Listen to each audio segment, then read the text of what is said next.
I'm going to talk about ways that negative inventory is created and how we can prevent negative inventory. So first, I always like to start off talking about our company setup and our company preferences. So when you start a new company file inside of QuickBooks, or maybe we've changed our workflows, we've started a new division and we're going to do some different things, we need to make sure that our system is set up for us to be able to do what we need to do, report what we need to report, prevent what we need to prevent. So let's come over to our company settings and let's talk about ways to prevent negative inventory. So to get there, we're going to go to Edit, Preferences. We're going to choose our Company tab. Remember, Company tab is changes affect our full company file, where my preferences is when I log in, the preferences I want or don't want. And then we're going to choose the item and inventory. So you have all these different areas here that you can make changes to the company file. For today, we're going to talk about items and inventory.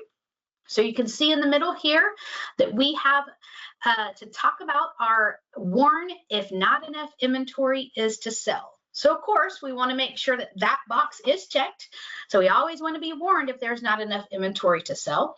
And then it gives you some couple of options. When do you want the warning? So option 1, provide a notification when the quantity I want to sell exceeds the quantity on hand. And then option 2, provide a notification when the quantity I want to sell exceeds the quantity available.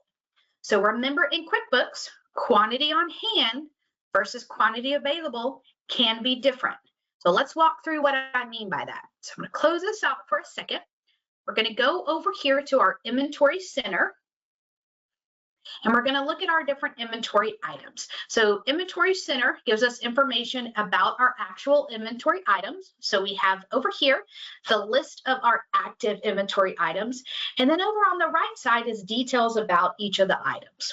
So if we start at the top, our widget 1, what this is showing us is we have 50 for our quantity on hand. So we would assume that means we have 50 in the warehouse at this time.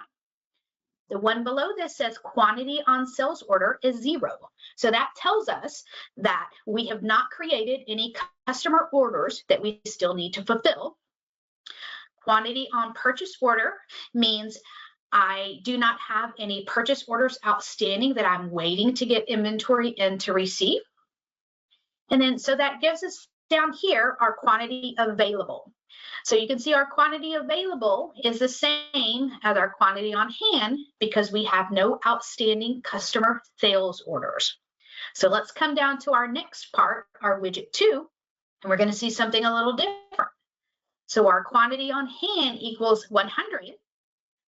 Quantity on sales order equals 25. So that means we have one or more sales order that equal a quantity of 25 for our widget 2 to be sold. And so our quantity available drops to 75. So this is very important when you think about, if I'm a salesperson, I want to know what's available that I can still create customer orders. In this case, it's 75. 25 have already been set aside for customers that have already called in.